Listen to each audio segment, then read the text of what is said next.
వారలారా, దేవుడు నీకు ఈ భూమి మీద ఏదైనా ఒక పని ఇచ్చి ఉంటే, లేదా ఒక పని కొరకు ఆయన నిన్ను ప్రత్యేకించుకోవాలి అనుకుంటే, తనకి స్పందించగలిగినటువంటి హృదయం కలిగిన వాళ్ళని ఆయన ఎన్నుకుంటాడు.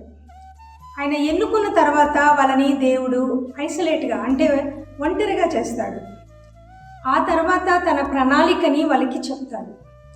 చెప్పిన తర్వాత ఆ ప్రణాళికలో వాళ్ళు నడవడానికి, ముందుకు వెళ్ళడానికి, ఎవరి మీద ఆధారపడకుండా దేవుని మీద ఆధారపడి పని చేయడానికి, అనవసరమైన ఫోకస్లు మనకు లేకుండా చేయడానికి దేవుడు మనల్ని ఐసోలేట్గా చేస్తాడు.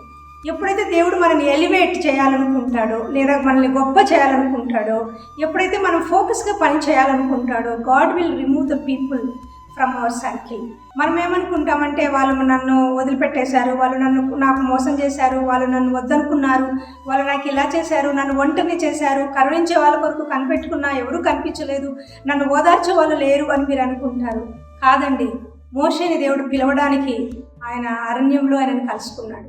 యాకోబుతో దేవుడు మాట్లాడడానికి ఆయన ఒంటరిగా ఉన్నప్పుడు ఆయన పెనుగులాడగలిగాడు. అలాగే యోసేపును కూడా గోతిలో ఒంటరిగా ఉన్నప్పుడు దేవుడు ఆయనని ఎలివేట్ చేశాడు. So don't feel bad when people disturb you. వాళ్ళు నేను డిస్టర్బ్ చేసి నువ్వు ఒంటరిదాని అని చెప్పినప్పుడు నువ్వు ఎప్పుడు బాధపడకు, ఎందుకంటే God wants to elevate you. ఆ విషయాన్ని మీరు గుర్తుపెట్టుకొని నీ ఫోకస్ని దేవుని మీద ఉంచి ముందుకు సాగాలని కోరుకుంటున్నాను.